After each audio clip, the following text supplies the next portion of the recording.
한국에 가면 국빈 대접을 받는다던데 왜 상해 여행을 가? 한국인들은 중국인이라고 하면 환장을 한다던데 중국의 한 공장 두 여성이 한국 여행을 계획하고 있습니다. 공장에서 사용하는 컴퓨터로 인터넷을 보면서 정보를 찾아보고 있고 살면서 처음 가는 해외여행을 기쁘게 준비하고 있는데요. 오늘의 사연 시작합니다. 안녕하세요. 저는 후난성에 살고 있는 왕정이라고 합니다. 현재 썬차이라는 절임식품을 만드는 공장에 다니고 있어요. 썬차이는 한국인들에게 친숙한 김치의 원조와 같은 음식이며 제가 어린 시절부터 가장 좋아하는 음식이었기에 저는 가장 취업하고 싶던 꿈의 직장과도 같은 곳에서 일하고 있는 것이죠. 처음에는 일을 하기가 굉장히 힘들었습니다. 공장의 아저씨들은 저에게 무거운 배추나 갓을 가지고 오라고 시켰고 저는 끙끙거리며 그 채소들을 발효통에 넣어야 했습니다. 이걸 발로 밟아서 절임을 하게 되는데 저는 밟는 힘이 약하다며 늘 잔심부름을 해야만 했죠. 맛있는 썬차이를 만들면서도 계속 잔심부름만 해야 했으니 처음에 저는 정말 울면서 공장에 다녔습니다. 함께 중학교를 졸업했던 잘 사는 친구들은 후난성을 떠나서 다른 지역에서 일을 했지만 멀리서 타지 생활을 하는 것이기에 더 힘들다고 말했는데 그나마 그들은 도시에서 지내기 때문에 이런 몸을 쓰는 고생을 덜 해도 되는 장점이 있었죠. 대부분의 큰 도시에서는 밤에 전기가 끊기지도 않고 텔레비전을 보거나 인터넷을 사용하면서 지낼 수 있잖아요. 저희 집에는 작은 라디오 한 대가 전부였고 손으로 빙글빙글 돌려서 전기를 생산해서 듣는 라디오였기에 늘 저는 귀를 라디오에 기울이면서 손을 놀리면 안 되었죠. 그나마 공장에서 사용하고 있는 컴퓨터 한 대가 세상과 소통할 창구였기에 몰래 쉬는 시간에 컴퓨터를 통해서 새로운 정보들을 접하곤 했습니다. 그러다가 얼마 전 새로운 제 또래 동료가 입사를 했고 그는 제가 사는 바로 윗동네에 살던 친구였기 때문에 금세 친해질 수 있었습니다. 지관린이라는 친구였고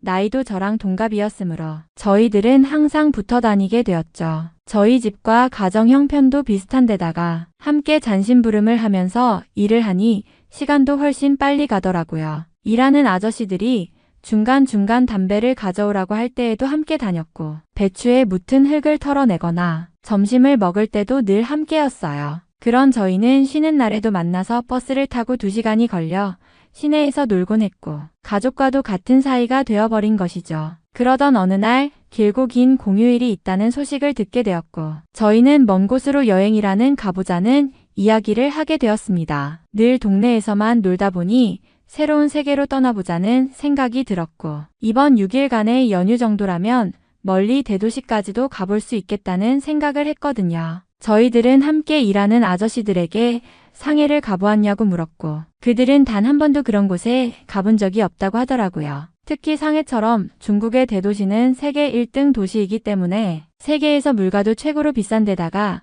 고급 옷과 고급 차를 타지 않으면 무시를 당할지도 모른다는 말을 하더라고요. 저희들은 상해에 대한 로망이 컸는데 가서 고생만 할 것이 뻔하다는 생각에 절망하고야 말았습니다. 하긴 인터넷에서 상해의 생활만 보더라도 그들은 저희와 너무나 다른 생활을 하고 있더라고요. 저는 살면서 자동차 자가용이라는 것을 거의 타본 적이 없고 끼케야 버스나 회사에서 굴리는 오래된 트럭을 몇 번 타본 것이 전부인데 그들은 전부 자가용이나 승용차, 택시까지 이용하고 있으니까요. 그런데다가 휴대폰도 없는 저희들과 달리 그들은 스마트폰이라는 것을 들고 다니면서 자꾸 화면을 손가락으로 누르더라고요.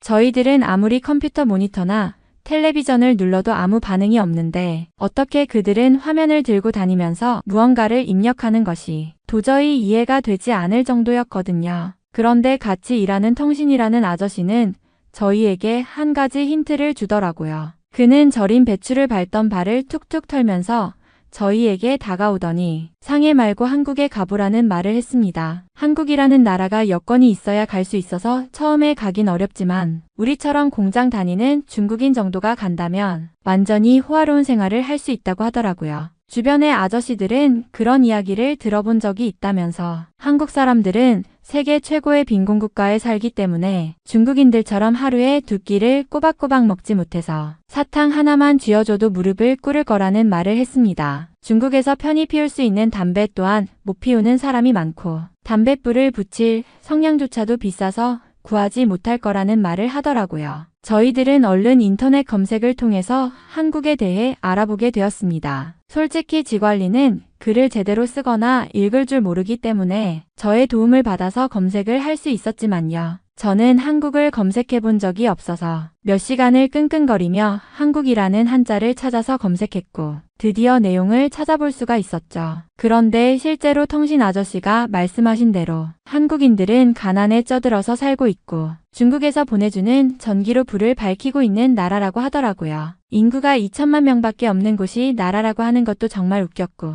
평양이라는 도시는 중국에서 버려진 자동차들을 간신히 굴리면서 그나마 도시라는 명맥을 유지하고 있다고 했습니다. 정말 상해와 비교가 되지 않을 정도로 후진국 중에 후진국이었고 저희에게는 천국과 같은 나라임이 분명했어요. 저희들은 한국에 대해 알면 알수록 점점 더 흥미를 가지게 되었습니다. 아무리 생각해도 우리가 한국에 간다면 부자처럼 보일 수밖에 없을 것 같았거든요. 상해에서는 가진 것도 없는 사람들이라 무시당하기 딱 좋지만 한국에서는 오히려 우리 같은 중국인들이 부유층 대접을 받을 수 있을 것 같다는 생각이 들었습니다. 일단 가장 중요한 문제는 여행 경비였습니다. 공장에서 일하면서 번 돈은 거의 집으로 보내야 했고 저희가 마음대로 쓸 수 있는 돈은 얼마 없었습니다. 그래도 한국은 워낙 가난한 나라니까 우리가 가져갈 돈이면 충분할 것 같았어요. 인터넷에 따르면 한국에서는 1위안 한국 돈 200원으로도 하루 3끼를 해결할 수 있을 정도라던데 그렇다면 우리도 50위안, 즉 만원 정도만 가져가면 며칠 동안 호화롭게 지낼 수 있을 거라고 생각했죠.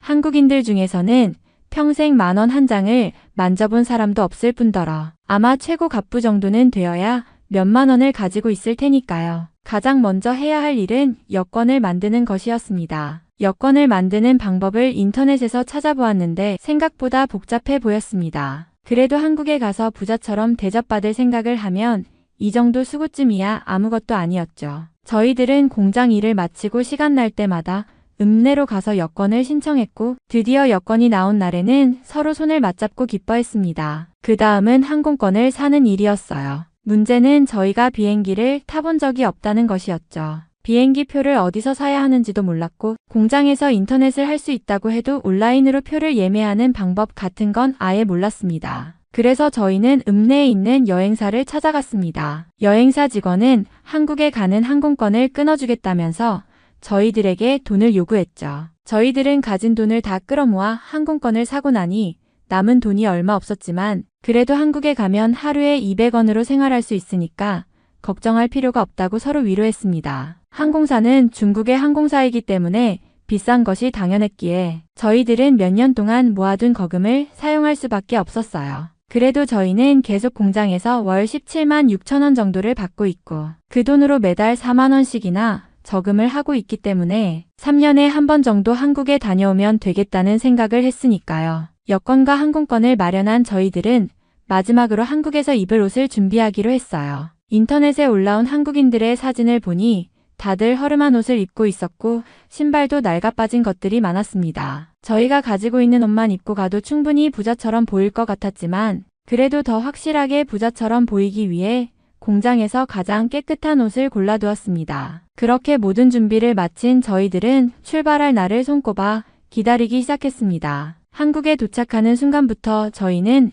완전히 다른 삶을 살게 될 거라고 믿었어요. 배고파하는 한국인들에게 우리가 가져간 음식을 나눠주고 초라한 그들에게 담배 한 개비를 건네주면 그들은 아마 감동해서 저희에게 무릎을 꿇고 절이라도 할지도 모른다고 상상했죠. 드디어 한국으로 떠나는 날이 밝았습니다. 저희들은 공장 아저씨들에게 자랑스럽게 인사를 하고 공장을 떠났습니다. 다녀와서 이야기 많이 해줘라.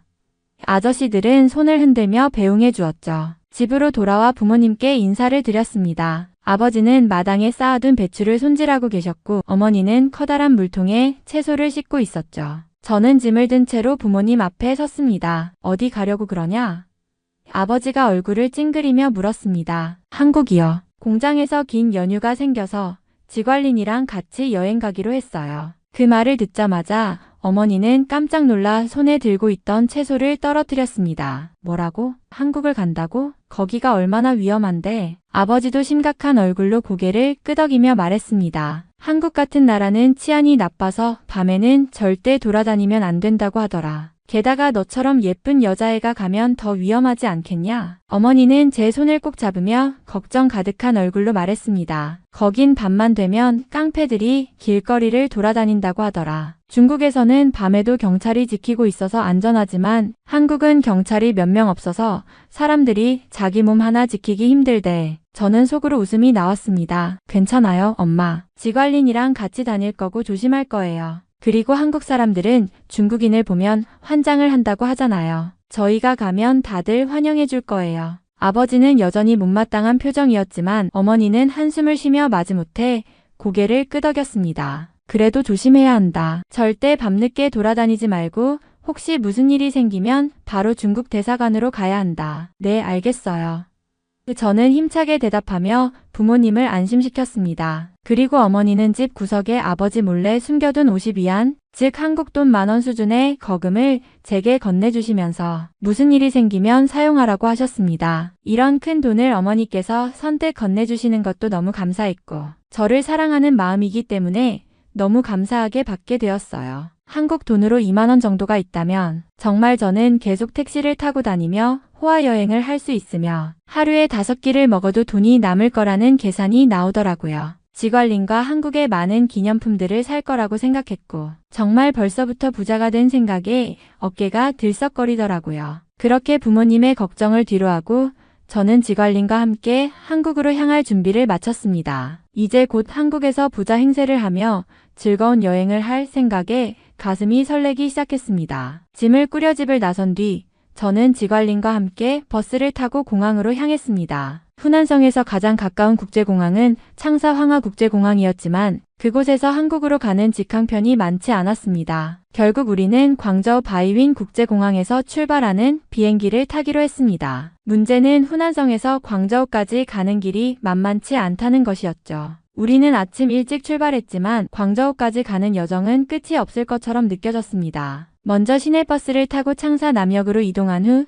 고속철도를 타고 광저우로 가야 했습니다. 창사남역에 도착하자 이미 사람들이 북적이고 있었습니다. 고속철도는 빨랐지만 표를 사기 위한 대기줄이 길어 예상보다 시간이 지체되었습니다. 기차에 올라탔을 때 저는 창밖으로 보이는 풍경을 바라보며 깊은 한숨을 내쉬었습니다. 이렇게까지 힘들게 가야 하나?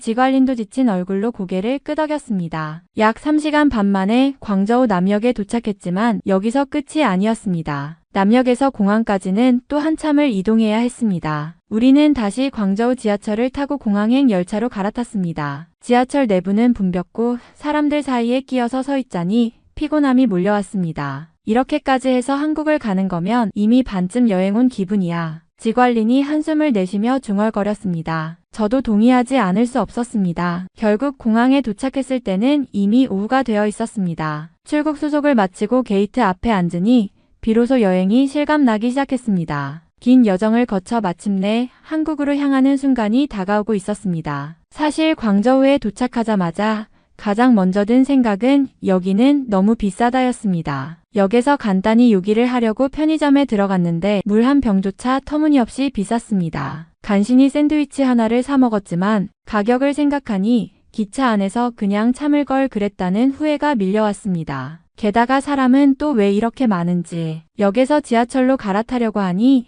인파에 밀려 제대로 걷기조차 힘들었습니다. 한국도 사람이 많긴 하겠지만 적어도 이런 무질서한 분위기는 아닐 거라고 생각하니 더더욱 한국이 기대되었습니다. 공항으로 가는 길에 창밖을 내다보면서도 같은 생각이 들었습니다. 광저우는 도시 전체가 거대하고 화려했지만 동시에 어딘가 숨막히는 느낌이었습니다. 물가는 비싼데 거리에는 배달 오토바이와 차량이 뒤엉켜 혼잡했고 공기가 탁한 것 같아 목이 따끔거렸습니다. 이런 곳에서 한국으로 간다면 그야말로 천국에 가는 기분이겠지. 그 생각이 들자 더 이상 피곤하지 않았습니다. 이제 조금만 더 참으면 사람 하나 없는 조용한 거리와 대중교통, 저렴해서 마음껏 먹을 음식들, 무엇보다도 제가 그렇게 꿈꿔온 한국에 도착할 수 있었습니다. 피곤함도 잊은 채 저는 비행기 시간이 오기만을 기다렸습니다. 공항에서 탑승 수속을 마치고 게이트에 도착했을 때까지는 실감이 나지 않았습니다. 하지만 드디어 탑승 안내 방송이 나오고 줄을 서서 비행기에 오르자 심장이 두근거리기 시작했습니다. 처음 보는 비행기 내부는 생각보다 넓고 깔끔했지만 자리마다 있는 작은 모니터와 둥근 창문이 어쩐지 낯설었습니다. 제자리를 찾아 앉았지만 좌석 벨트를 어떻게 매는지 몰라 한참을 끙끙댔습니다. 승무원이 친절하게 도와주었지만 처음이라 그런지 여전히 어색한 기분이었습니다. 드디어 비행기가 움직이기 시작했습니다. 천천히 활주로로 나아가더니 갑자기 속도가 빨라지면서 제 몸이 좌석에 밀착되는 느낌이 들었습니다. 그 순간 심장이 쿵 하고 내려앉는 것 같았습니다. 이렇게 빠르게 가다가 도로에서 미끄러지면 어떡하지? 정말 하늘로 떠오를 수 있는 걸까? 긴장된 마음으로 손잡이를 꼭 붙잡았습니다. 그런데 몇 초 지나지도 않아 정말로 비행기가 하늘로 떠올랐습니다. 창밖을 보니 땅이 점점 멀어지면서 도시가 장난감처럼 작아지고 있었습니다. 와, 정말 하늘을 날고 있어. 겁이 났던 것도 잠시 눈앞에 펼쳐진 광경에 숨이 멎을 것 같았습니다. 새하얀 구름 위로 햇살이 부서지듯 쏟아지고 있었고 그 아래로는 온 세상이 펼쳐져 있었습니다. 제가 살던 후난성과 광저우가 저 아래 어딘가에 있다는 생각을 하니 마치 완전히 다른 세상에 온 것 같은 기분이 들었습니다. 비행기 안에서 제공되는 음식도 신기했고 좌석에 있는 모니터로 한국어 안내 방송이 나오는 것도 흥미로웠습니다. 아직도 조금 무섭기는 했지만 이 모든 게 너무나 새롭고 흥미로웠습니다. 이제 정말 한국으로 가고 있구나. 그 사실을 실감하는 순간 두려움보다 설렘이 더 크게 밀려왔습니다. 비행기가 천천히 착륙하자 창밖으로 보이는 풍경이 달라졌습니다. 광저우와는 완전히 다른 정돈된 도시의 모습이 눈에 들어왔습니다. 이제 정말 한국에 온 거구나라는 생각이 들었지만 여전히 실감이 나지 않았습니다. 비행기에서 내려 입국 심사대로 향하자 제 눈앞에 펼쳐진 광경은 너무나도 생소했습니다. 모든 것이 깔끔하고 조용했으며 줄도 질서정연하게 서 있었습니다. 무엇보다 전자식 시스템이 너무 많아서 어안이 벙벙해졌습니다. 입국 심사를 받기 위해 자동 출입국 심사대를 지나야 했는데 기계에 여권을 대고 얼굴을 인식하고 지문까지 찍어야 한다는 설명을 듣고는 깜짝 놀랐습니다. 저는 평생 흙을 만지며 농사일을 도우며 살았고 기계라고 해봐야 오래된 휴대폰이나 TV 정도밖에 본 적이 없었는데 이렇게 모든 것이 자동으로 이루어지는 시스템을 직접 경험하니 믿기지가 않았습니다. 도대체 한국은 어떤 나라길래 이렇게 발전했지? 제가 알던 세상과는 완전히 다른 느낌이었습니다. 사람들은 아무렇지도 않게 기계를 다루며 첨단 시스템을 이용하고 있었지만 저에게는 모든 것이 너무 생소하고 오히려 무서울 정도였습니다. 입국 심사대에 서서 지문을 찍을 때 손이 떨렸고 스크린에 제 얼굴이 비치자 왠지 불안하기까지 했습니다. 내가 정말 이런 곳에 살아갈 수 있을까? 너무나 깨끗하고 최첨단인 이 공간에서 제 손에 남아있는 농작물의 흔적이 왠지 부끄럽게 느껴졌습니다. 하지만 동시에 이런 곳에서 살아가고 싶다는 열망이 더욱 강하게 밀려왔습니다. 한국이 왜 이렇게 잘 사는 나라인지, 왜 이렇게 발전했는지 그 이유를 직접 보고 배우고 싶다는 생각이 들었습니다. 입국 심사를 마치고 짐을 찾으러 가면서도 주변의 모든 것이 신기해서 두리번거렸습니다. 바닥 하나에도 먼지가 없었고 천장에는 세련된 조명이 반짝이고 있었습니다. 공항에서부터 이렇게 미래 도시 같은 분위기라니 한국에 대한 기대가 점점 더 커져갔습니다. 입국 심사를 마치고 짐을 챙긴 후 공항을 나서자마자 이제부터 혼자 힘으로 움직여야 한다는 사실이 실감났습니다. 한국어는 간단한 인사 정도밖에 몰랐기에 일단 지하철을 타려면 어디로 가야 하는지부터 알아봐야 했습니다. 공항 내부를 돌아다니다가 인포메이션 센터라는 곳을 발견하고 다가갔습니다. 창구 안에 앉아있는 직원에게 조심스럽게 말을 걸었지만 저를 멀뚱히 바라보기만 했습니다. 영어로 다시 한번 말했지만 직원은 고개를 갸웃거릴 뿐이었습니다. 한국에서는 당연히 중국어가 통할 거라고 생각했는데 전혀 통하지 않는다는 사실에 당황스러웠습니다. 한참을 헤매다가 다른 직원에게 다가갔고 다행히 중국어를 할 줄 아는 사람이 있었습니다. 그는 친절하게 길을 설명해 주었지만 너무 빠른 말에 제대로 알아듣기가 어려웠습니다. 겨우겨우 알아들어가며 노선도를 받아들고 지하철이 있는 곳으로 향했습니다. 그제야 깨달았습니다. 한국에서는 중국어가 통하지 않는구나. 지금까지 한국이 중국과 가까운 나라니까 기본적인 소통은 가능할 거라고 막연히 생각했지만 현실은 전혀 달랐습니다. 모든 표지판은 한국어나 영어뿐이었고 주변 사람들도 중국어를 전혀 사용하지 않았습니다. 순간적으로 불안감이 밀려왔습니다. 이제부터 어떻게 해야 하지? 길을 잃으면 어떻게 하지? 여행이 아니라 완전히 낯선 세계에 던져진 기분이었습니다. 한국에 오기 전까지는 부푼 기대만 가득했는데 갑자기 큰 위기가 찾아온 것 같았습니다. 한국어를 못하면 정말 아무것도 할 수 없을지도 모른다는 불안감이 점점 커져갔습니다. 지하철 노선도를 손에 들고 여기저기 살펴봤지만 한국어로 된 글씨들이 너무 낯설었습니다. 다행히 중국어 병음이 적혀 있긴 했지만 한자 표기가 없는 곳도 많아서 어디로 가야 할지 헷갈렸습니다. 그런데 문제는 저만이 아니었습니다. 지관리는 아예 글을 읽을 줄 모르는 까막눈이었기 때문에 완전히 저에게 의존할 수밖에 없는 상황이었습니다. 이거 뭐라고 쓰여 있는 거야? 지관리는 노선도를 들여다보며 물었고 저는 천천히 중국어로 번역해 주었습니다. 하지만 저조차도 확신이 없는 상태라 계속 지도를 보며 머리를 싸매야 했습니다. 한국에서 싸고 편하게 밥을 먹으려면 어디로 가야 할까? 공항에서 파는 음식은 분명 중국처럼 비쌀 테니 무조건 시내로 나가야 할 텐데 대체 어디로 가야 할지 감이 잡히지 않았습니다. 평양으로 가려면 어디에서 내려야 할까? 노선도를 따라가며 평양을 찾았지만 아무리 살펴봐도 그 이름은 보이지 않았습니다. 한국 물가가 저렴하니까 평양에서 쉬면 좋겠다고 생각했는데 이상하게도 그곳으로 가는 방법이 보이지 않았습니다. 그러면서도 제일 충격적이었던 건 한국의 지하철 노선이었습니다. 처음엔 몇 개의 역만 있을 거라고 생각했는데 예상과는 달리 노선이 거미줄처럼 얽혀 있었습니다. 노란색, 파란색, 초록색, 빨간색 수도 없이 많은 선들이 교차하며 도시를 가득 메우고 있었습니다. 이거 다 지하철이야? 지관린도 믿기지 않는다는 듯 놀란 표정을 지었습니다. 저 역시 당황스러웠습니다. 한국은 가난한 나라라고 알고 있었는데 어떻게 이렇게 발전했지? 제가 알고 있던 한국과는 완전히 다른 모습이었습니다. 중국에서는 웬만한 중소도시에는 지하철이 없고 있다 해도 한두 개 노선뿐이었는데 한국은 서울 한 곳에만도 지하철이 수십 개가 있었습니다. 이렇게까지 발전한 나라라면 도대체 얼마나 부유한 걸까? 제가 어릴 때부터 들어온 이야기들과는 전혀 다른 현실에 혼란스러웠습니다. 지하철을 타는 것도 쉽지 않았습니다. 자동 발권기가 있긴 했지만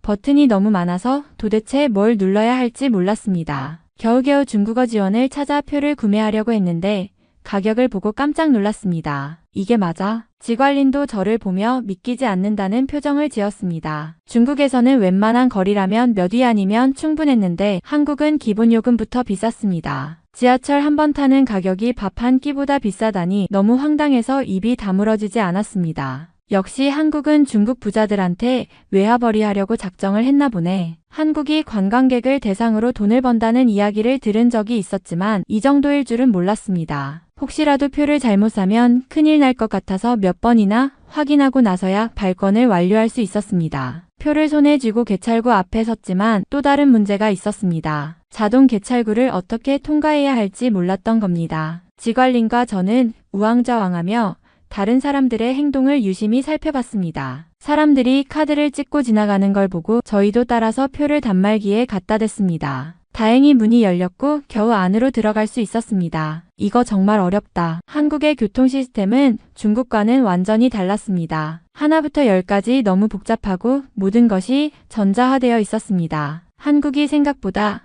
훨씬 발전한 나라라는 걸 새삼 실감하면서도 이 모든 게 너무 낯설고 어려워서 힘이 빠졌습니다. 지하철에 타고 나니 정말 믿을 수 없을 정도로 빠르게 움직였어요. 전철이 시속 100km가 넘는 속도로 가는 것 같았고 차가 흔들림 없이 매끄럽게 달리니까 너무 신기해서 계속 지관린과 수다를 떨었죠. 와, 이게 바로 한국의 지하철이라니 너무 빠르다. 저는 계속해서 신기해하며 말을 했지만 지관리는 조금 조용히 하자고 눈치를 주었습니다. 그때 주변의 한국인들이 저희를 힐끗힐끗 쳐다보며 눈살을 찌푸리는 걸 느꼈습니다. 조금 지나자 한 시민이 스마트폰을 꺼내서 뭔가를 적더니 저희에게 건네왔습니다. 대중교통에서는 조용히 해야 한다고. 이렇게 적힌 번역기를 통해 전달된 메시지를 보고 저는 또 한 번 당황했습니다. 그동안 중국에서는 지하철에서 떠드는 일이 흔했는데 한국에서는 사람들이 이렇게 조용히 있어야 하는구나 하는 생각이 들었죠. 아, 그렇구나. 대중교통에서는 조용히 해야 하는 게 예의구나. 심지어 그렇게 젊은 사람도 돈이 얼마나 많다면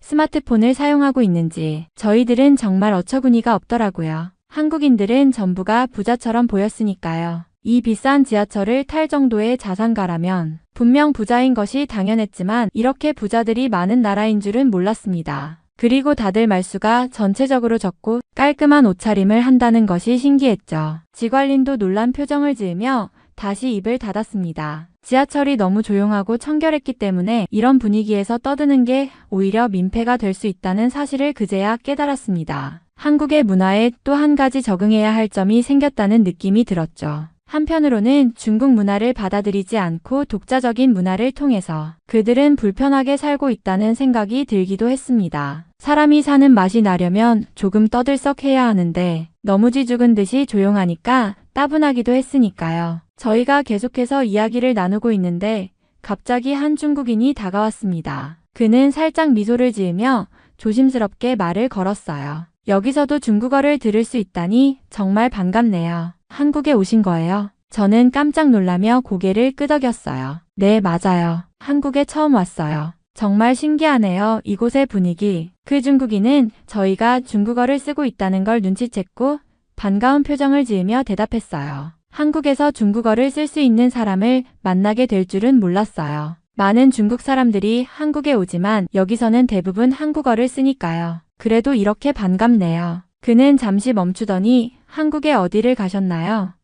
라고 물었어요. 저는 잠시 고민하다가 대답했어요. 아직 시내를 다 돌아보진 않았고 평양에 가고 싶어요. 그 중국인은 웃으면서 고개를 저었어요. 아니, 여기 한국이에요. 평양은 북한에 있는 도시죠. 한국의 수도는 서울이고 평양은 북한의 수도예요. 저는 그 말을 듣고 순간 당황했어요. 아, 그런가요? 그럼 평양은 한국이 아니라 북한에 있군요. 그 중국인은 웃으면서 맞아요. 많이 헷갈릴 수 있지만 한국에선 서울이 가장 큰 도시예요. 평양은 북한에만 있는 도시라서 여기서 가기는 힘들 거예요. 라고 덧붙였어요. 그의 말에 웃음을 터뜨리며 저는 조금 부끄러워졌어요. 한국에 대해 잘 모르던 저에게 이렇게 친절하게 알려준 그 중국인에게 고맙다는 마음이 들었어요. 그리고 저희는 한국 물가가 저렴하다고 들었고 저희는 부자 체험을 하러 왔다고 했으며 한국의 남성들은 부유한 중국 여성을 만나고 싶어 한다는데 어디로 가면 되냐고 물어요. 그 중국인은 잠시 생각을 하더니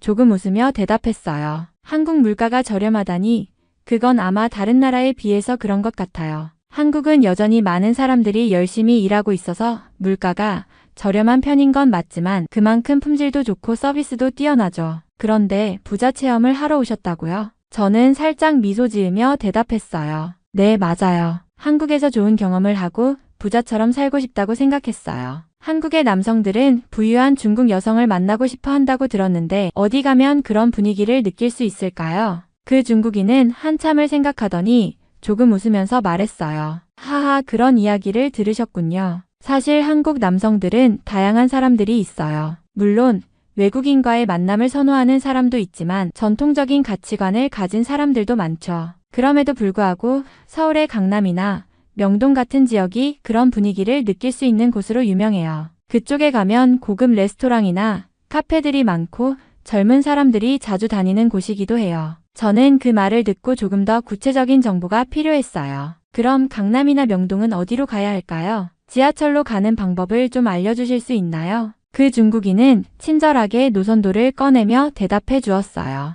여기에서 강남이나 명동으로 가는 지하철은 간단해요. 강남은 2호선이 가는 곳이고 명동은 4호선이 가는 곳이에요. 두 곳 다 서울에서 인기 있는 지역이니까 찾기 어렵지 않을 거예요. 저는 그의 말을 듣고 고맙다고 인사를 하며 더 궁금한 점들을 물어보려 했지만 그 중국인은 미소 지으며 즐거운 여행 되세요라고 말하고는 인사를 건넸어요. 그렇게 우리는 다시 지하철을 타고 목적지로 향했죠. 한국에서의 삶이 점점 더 기대되기 시작했습니다. 저희는 결국 명동에 도착했습니다. 지하철을 내린 후 명동 거리를 걷기 시작했는데 정말 다른 세계에 온 기분이었어요. 사람들이 바쁘게 오가는 모습, 고급 브랜드 매장들이 줄지어 있는 거리, 그리고 외국인 관광객들이 가득한 광경은 그저 놀라웠습니다. 그러나 예상보다 물가는 너무 비쌌습니다. 저희는 명동에서 걷다가 한 찻집을 발견했어요. 분위기도 좋고 사람들도 많이 들어가는 찻집이었기 때문에 한번 들어가 보기로 했죠. 내부는 조용하고 아늑한 분위기였고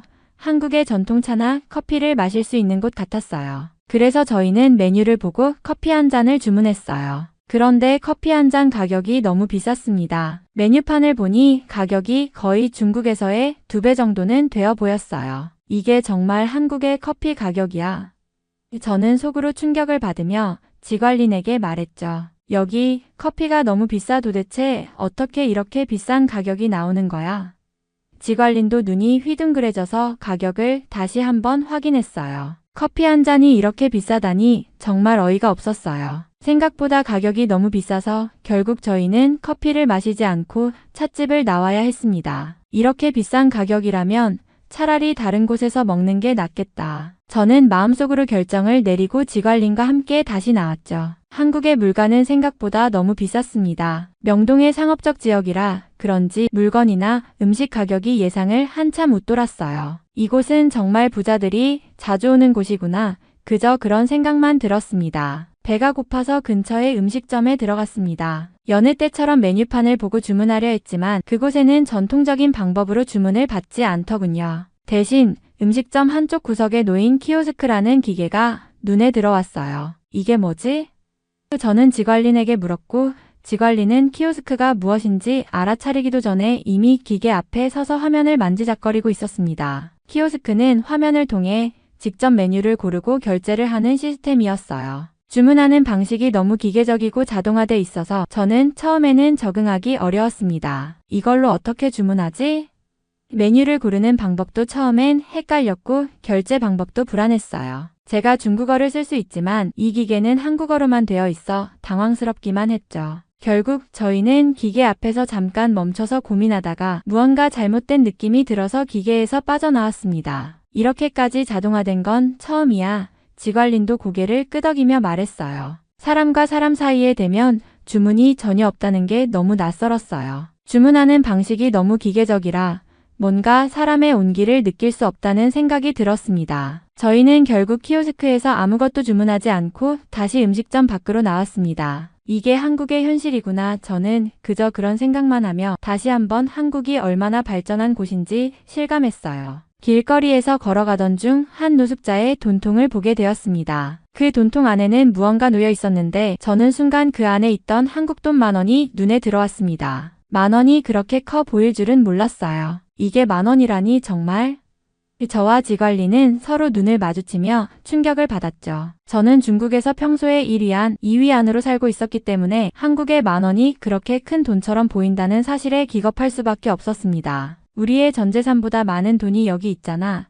지관린도 그 사실에 깜짝 놀랐고 저 역시 한국에서 10,000원의 가치를 이렇게 실감하게 될 줄은 상상도 못했어요. 그 돈통을 보고 나니 우리가 가지고 있던 돈이 한국에서는 그다지 큰 의미가 없다는 것을 깨달았어요. 우리가 알고 있던 중국과는 완전히 다른 세상 같아 생각만 해도 어이가 없었죠. 또한 물 한 잔의 가격이 너무 비싸다는 것도 충격이었어요. 우리가 길에서 물을 사려고 했을 때 그 가격은 상상 이상이었죠. 이건 상해보다도 더 비싸잖아.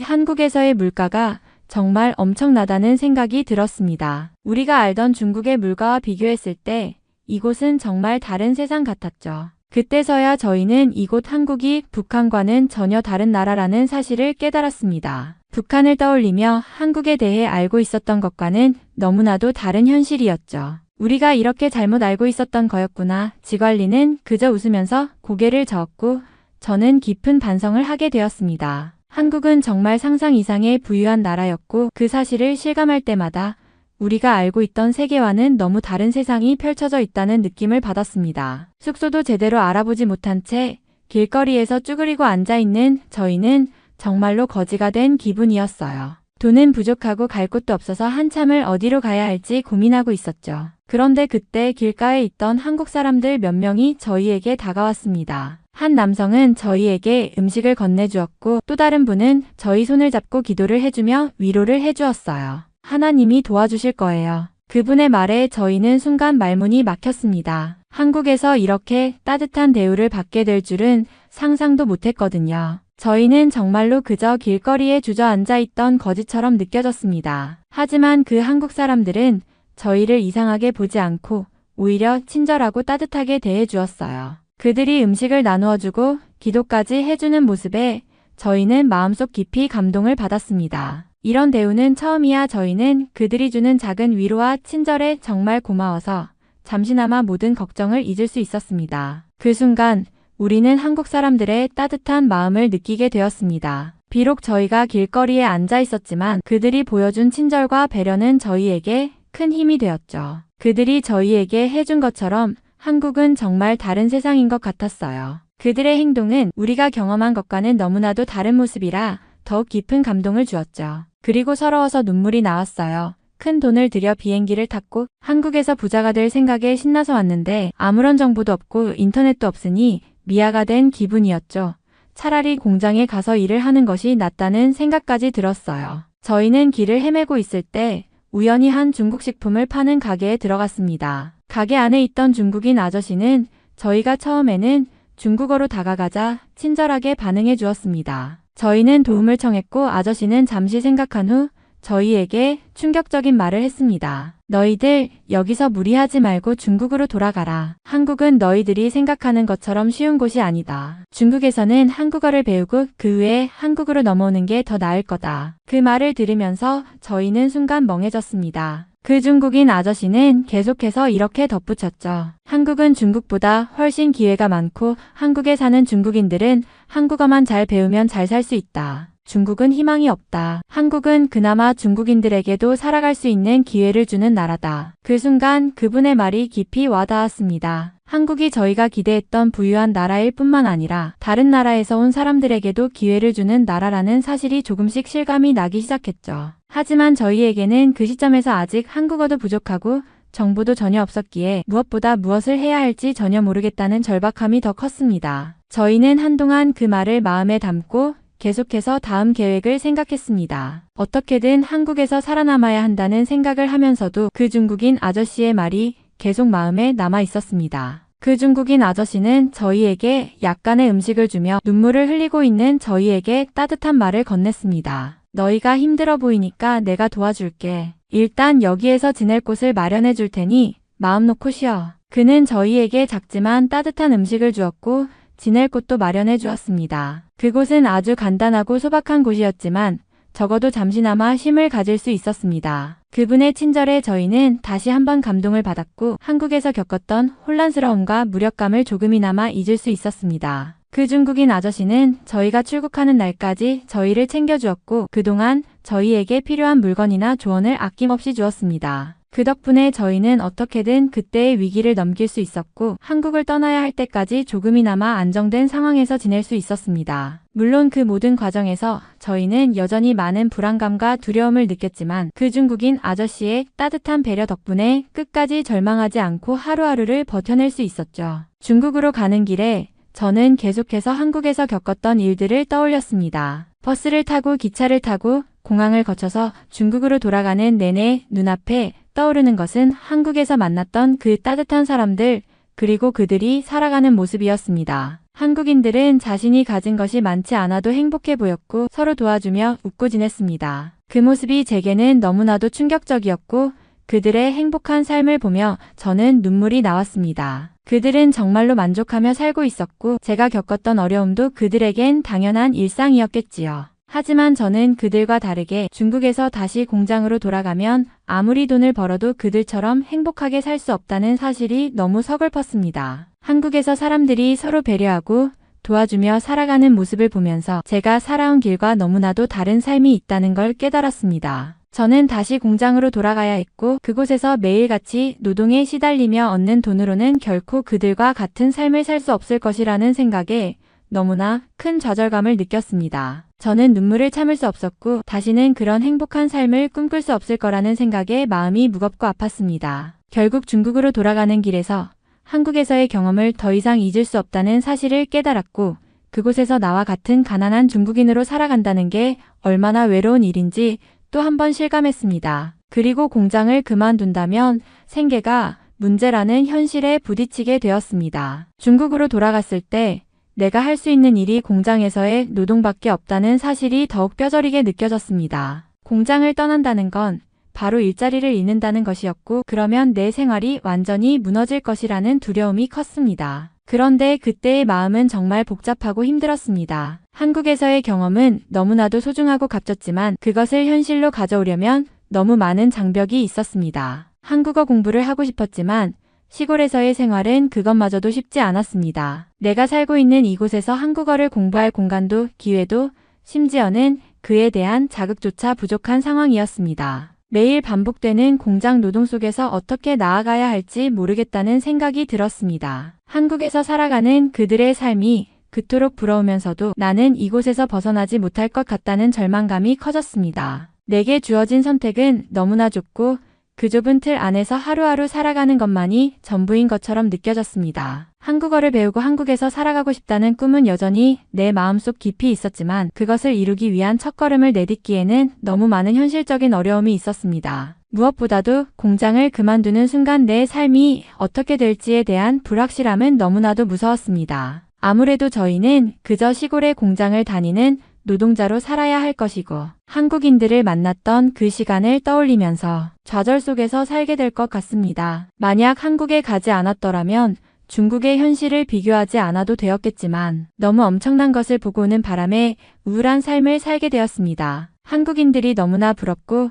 그런 인생을 살아보는 것이 제 소망이 되었네요. 이번 사연은 여기서 마무리하도록 하겠습니다. 끝까지 시청해주셔서 감사드립니다. 좋아요와 구독은 영상 제작에 큰 힘이 됩니다. 꼭 한 번씩만 눌러주세요. 감사합니다.